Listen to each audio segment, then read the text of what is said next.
Hi friends, welcome to our channel. ఈ రోజు నేను 2025లో హిందీ లాంగ్వేజ్ లో సోనాక్షి సిన్హా నటించినటువంటి ఒక మంచి హర్రర్ మిస్టరీ మూవీ స్టోరీని ఎక్స్ప్లెయిన్ చేయబోతున్నాను. అదే నిఖితా రాయ్.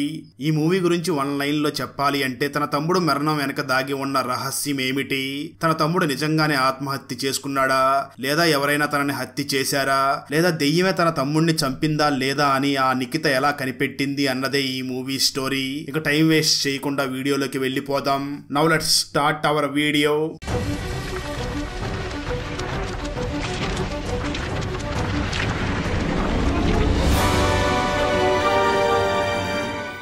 చేస్తే మూవీ స్టార్టింగ్ లో సనల్ ఎందుకో తన రూమ్ లో చాలా భయపడుతూ నన్ను ఎవరో ఫాలో అవుతున్నారు, బహుశా ఇదే నా చివరి రోజు కావచ్చు అని ఇదంతా కూడా ఆడియో రికార్డ్ చేస్తూ ఉంటాడు.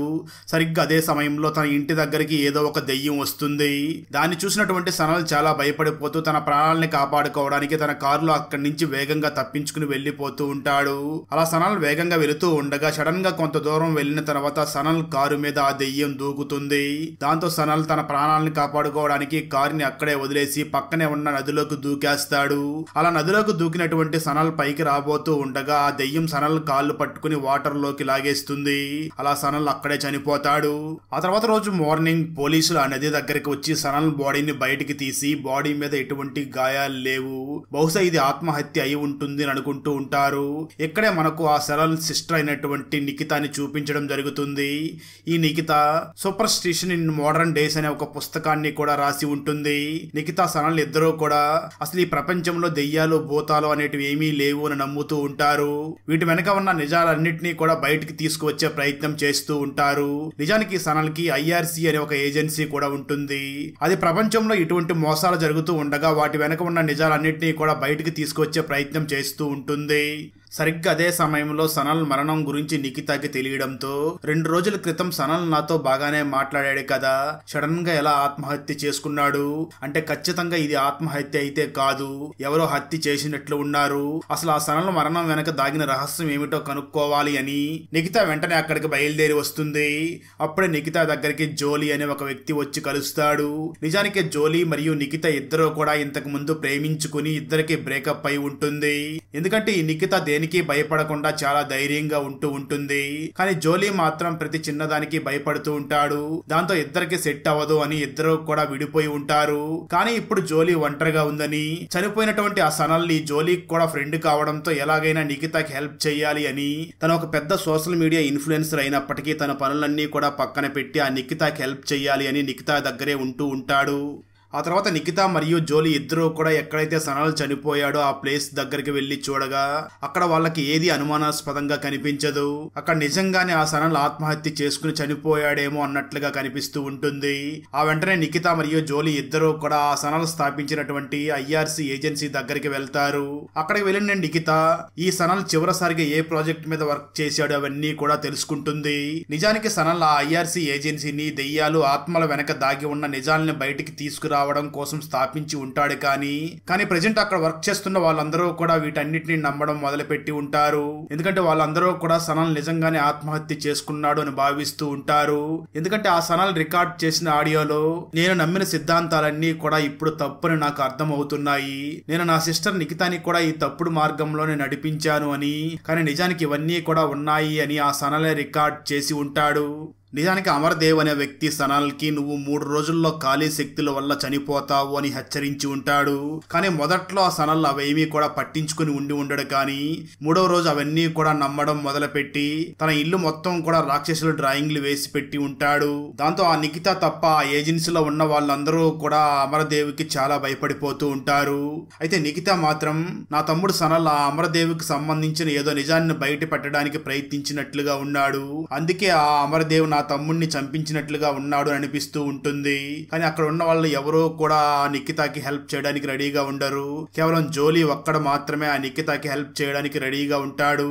అయితే ఇక్కడే నిఖితాకి సనల్ ఒక ఇన్ఫార్మర్ ని అమర్దేవ్ ఆశ్రమంలో పెట్టినట్లుగా తెలుస్తుంది. కానీ ఆ ఇన్ఫార్మర్ అమ్మాయా అబ్బాయా, అసలు అతను బతికి ఉన్నాడా లేదా అన్న విషయం కూడా తెలియకుండా ఉంటుంది.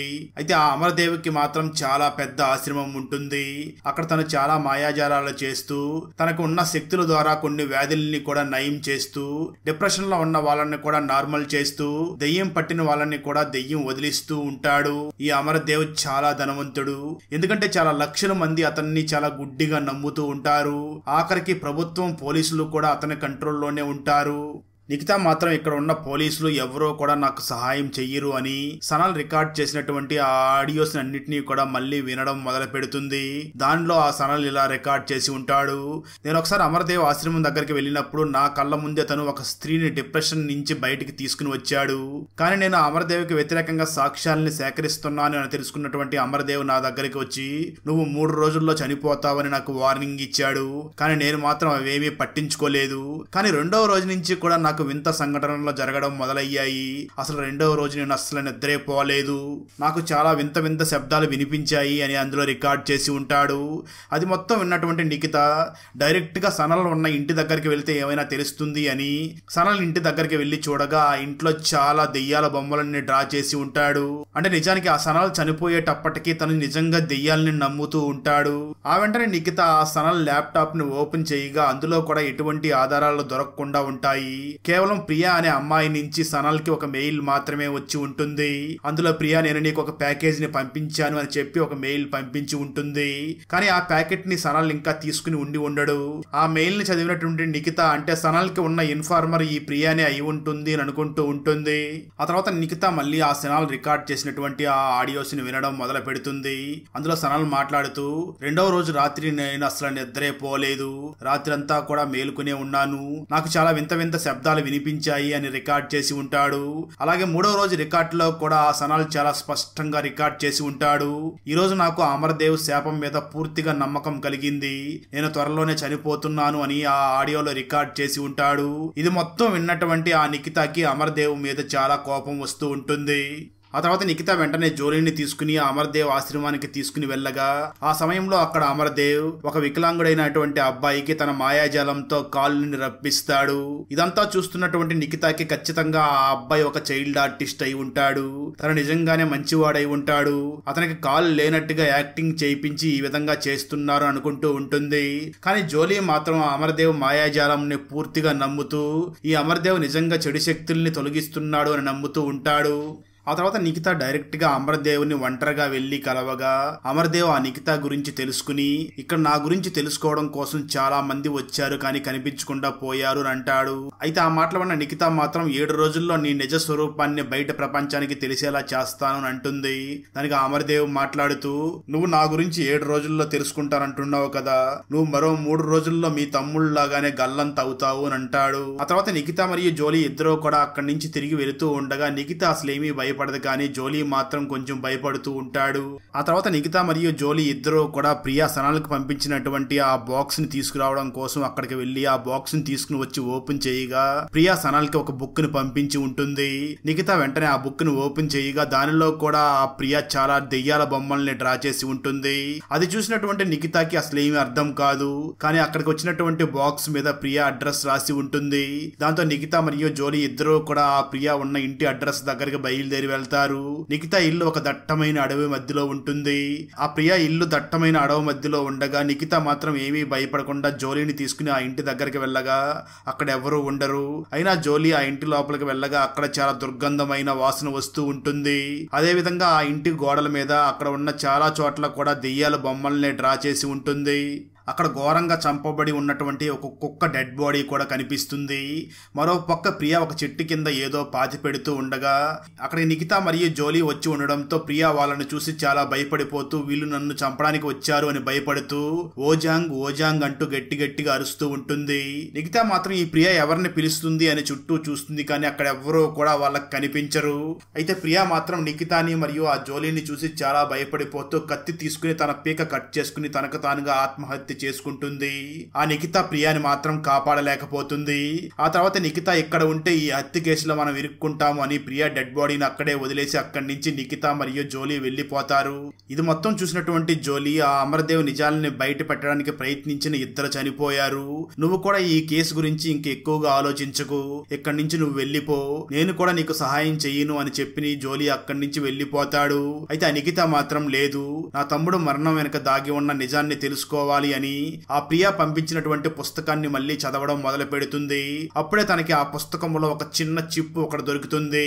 ఆ మెమరీ కార్డ్ లో ఉన్న వీడియోని ప్లే చేయగా ఆ మెమరీ కార్డ్ లో ఆ ప్రియా మాట్లాడుతూ ఆ ఆశ్రమంలో నేను ఒక సీక్రెట్ కెమెరాని పెట్టాను అని ఆ వీడియోలో మాట్లాడుతూ ఉండగా అక్కడికి గార్డ్స్ వచ్చేస్తారు. దాంతో ఆ ప్రియా అక్కడి నుంచి తప్పించుకుని పారిపోయి ఉంటుంది. ఇది మొత్తం చూసిన నిఖిత వెంటనే జోలీకి ఒక మెసేజ్ పెట్టి తను ఒంటరిగా ప్రియా ఉన్నటువంటి ఆ ఇంటి దగ్గరికి బయలుదేరి వెళ్తుంది. ఆ తర్వాత నిఖిత ఒంటరిగా ఆ ప్రియా ఇంటి దగ్గరికి వెళ్లి ఇల్లు మొత్తం వెతుకుతూ ఉండగా అక్కడ చాలా దెయ్యాల బొమ్మలు, కొన్ని ఫొటోస్, కొన్ని నెంబర్స్ రాసి ఉంటారు. అలాగే ఇంటి లోపల చాలా రక్తం అంటి ఉంటుంది. దాన్ని చూసినటువంటి నిఖితకి అంటే బయట చనిపోయి ఉన్నటువంటి కుక్కని ఈ ప్రియానే చంపినట్లు ఉంది అని అనుకుంటూ ఉంటుంది.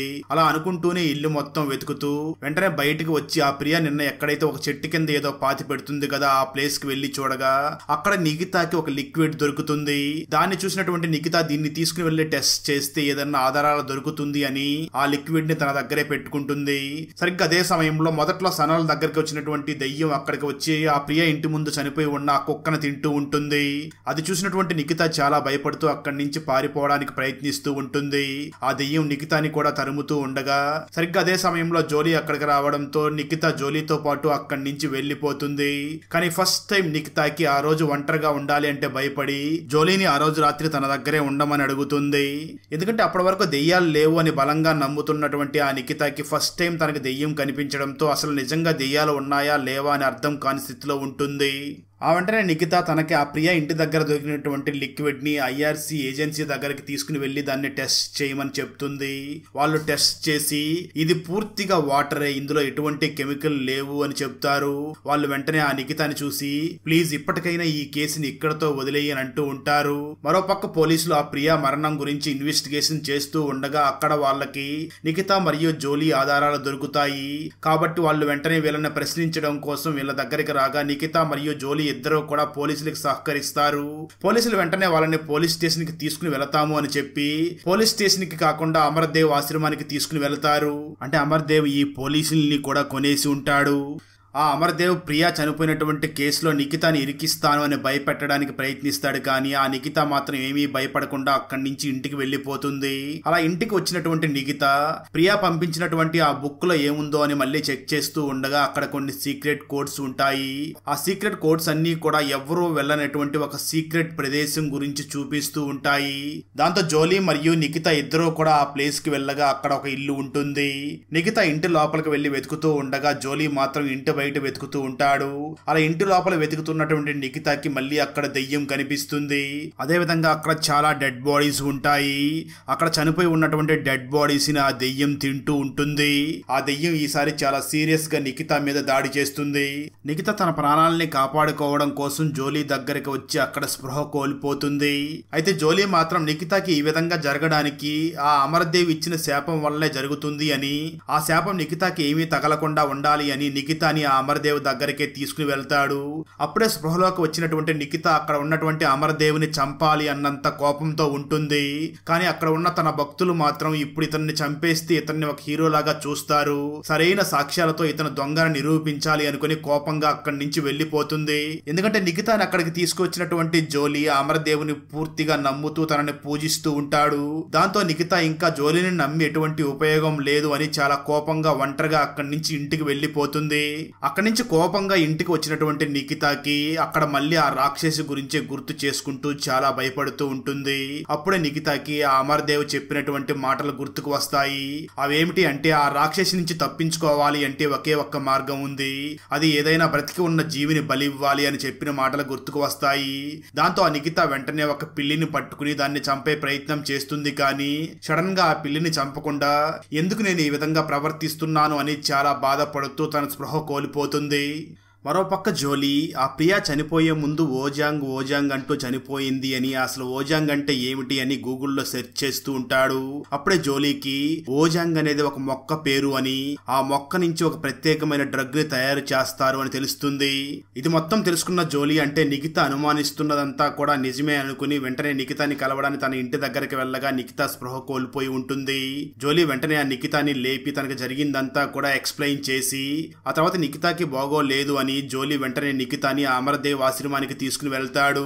ఆ సమయంలో అమరదేవ్ వెంటనే నిఖితాకి బాగు చేయడానికి రావడంతో నిఖితా వెంటనే లేచి ఆ అమరదేవ్ని చూసి, నా దగ్గర నీ నాటకాలు ఆడకు, నీ గురించి నాకు మొత్తం తెలిసిపోయింది, నీకు వ్యతిరేకంగా ఎవరైనా ఉంటే వాళ్ళ మీద నువ్వు తయారు చేసినటువంటి ఒక డ్రగ్ ని వాడుతున్నావు, నువ్వు ఆ డ్రగ్ ని ఓజాంగ్ అనే మొక్క ద్వారా తయారు చేస్తున్నావు, నువ్వు ఆ డ్రగ్ ని నీకు వ్యతిరేకంగా ఉన్న వాళ్ళ మీద వేసినా లేదా వాళ్ళ వస్తువుల మీద వేసినా ఆ డ్రగ్ ద్వారా ఆ వ్యక్తులకి దెయ్యాల ఇల్యూజన్స్ కనిపిస్తూ ఉంటాయి, ఆ విధంగా వాళ్ళు మెంటల్ గా చాలా డిస్టర్బ్ అయిపోతారు, దీనికి నువ్వు ఒక యాంటీడోస్ ని కూడా తయారు చేసి పెట్టావు, నువ్వు ఈ డ్రగ్ ని మరియు ఈ డ్రగ్ కి యాంటీడోస్ ని కూడా ఒక సీక్రెట్ ప్లేస్ లో ఉన్న ల్యాబ్ లో తయారు చేస్తున్నావు. ఇదంతా కూడా ప్రియా రాసినటువంటి బుక్ లో తన సీక్రెట్ కోడ్స్ ద్వారా ఆ ల్యాబ్ ఉన్నటువంటి ప్లేస్ అడ్రస్ ని కూడా రాసింది. అక్కడే నువ్వు ఈ డ్రగ్స్ ని మరియు దానికి యాంటీడోస్ ని కూడా క్రియేట్ చేస్తూ ఉన్నావు, మాకు నీ గురించి మొత్తం తెలిసిపోయింది అని చెప్పడంతో అమరదేవ్ వెంటనే నిఖితాని చూసి, అవును నువ్వు నిజమే చెప్తున్నావు, నాకు వ్యతిరేకంగా ఉన్న వాళ్ళందరినీ కూడా ఆ డ్రగ్ ద్వారానే నేను చంపేస్తూ ఉంటాను, అలాగే నా దగ్గర ఉన్న కొంతమంది మీద ఆ డ్రగ్ ని వాడి వాళ్ళు వింతగా ప్రవర్తించినప్పుడు యాంటీడోస్ ద్వారా వాళ్ళందరినీ కూడా నార్మల్ గా చేస్తూ ఉంటాను, ఇదంతా చూసి ప్రజలు నన్ను దేవుళ్లాగా నమ్ముతూ ఉంటారు, మీ అన్నని కూడా అలాగే చంపాను, ఇప్పుడు కూడా నువ్వు నీ వస్తువుల మీద ఆ డ్రగ్ వేయడం వల్లనే నువ్వు ఆ విధంగా దెయ్యాలు కనిపిస్తున్నాయని భయపడుతున్నావు, ఇదంతా కూడా నా ప్లాన్, కానీ నువ్వు ఇదంతా కూడా బయట నిరూపించలేవు అని అంటూ ఉంటాడు. ఇక్కడ రివీల్ అయ్యే ట్విస్ట్ ఏమిటి అంటే నిజానికి సోషల్ మీడియా ఇన్ఫ్లుయెన్సర్ అయినటువంటి జోలీ అక్కడ అమర్ దాస్ మాట్లాడుతున్నది మొత్తం కూడా సోషల్ మీడియాలో లైవ్ టెలికాస్ట్ చేస్తూ ఉంటాడు. దాంతో ప్రపంచంలో ఉన్న వాళ్ళందరూ కూడా అమర్ దాస్ నిజ స్వరూపాన్ని తెలుసుకుని వాళ్ళందరూ కూడా అమర్ దాస్ ని చంపాలి అనుకుంటూ ఉంటారు. అక్కడతో ఈ మూవీ అయిపోతుంది. ఫ్రెండ్స్, వీడియో నచ్చినట్లయితే లైక్ చేసి ఒక చిన్న కామెంట్ చేస్తే మాకు నెక్స్ట్ వీడియో చేయడానికి ఎంకరేజింగ్ గా ఉంటుంది. అలాగే ఛానల్ ని సబ్స్క్రైబ్ చేసి పక్కనే ఉన్న బెల్ ఐకాన్ ని క్లిక్ చేసి సపోర్ట్ చేయండి. Thanks for watching. జై హింద్.